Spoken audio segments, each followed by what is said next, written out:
Hey guys, this is Kevin from Flatline Van Co. Here's how to install our rear ladder on your Sprinter van.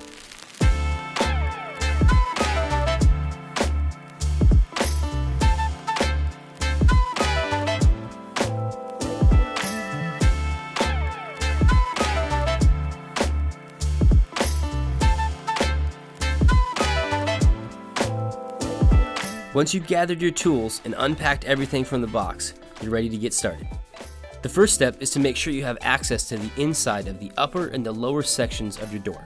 Carefully remove any of the plastic or insulation that might be in the way before you start drilling. If you'd like, you can put a little bit of tape on the outside of your door where the holes are going to be for some added protection, but it isn't necessary.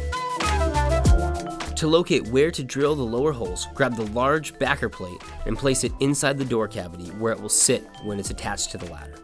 Seat it snugly against the door, lining it up with the lower edge of the door opening, and then use the holes in the bracket to mark where to drill.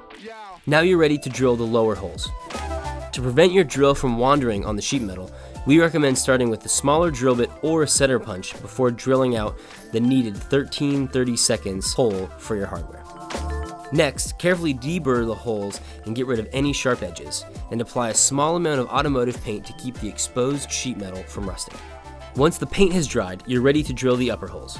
Grab a buddy and go ahead and dry fit the ladder tight against the van, using the hardware to keep the ladder perfectly aligned with the lower holes that you just drilled. Make sure that the ladder visually lines up the way you like it. Then, using the upper holes in the ladder, mark the outside of the door where your upper holes should be drilled. Then, remove the ladder and drill the upper holes where you marked them from the outside of the van. Repeat the same deburring and painting process as the lower holes. Now you're ready to secure your ladder to the door using the supplied button head screws, washers, and nylocks.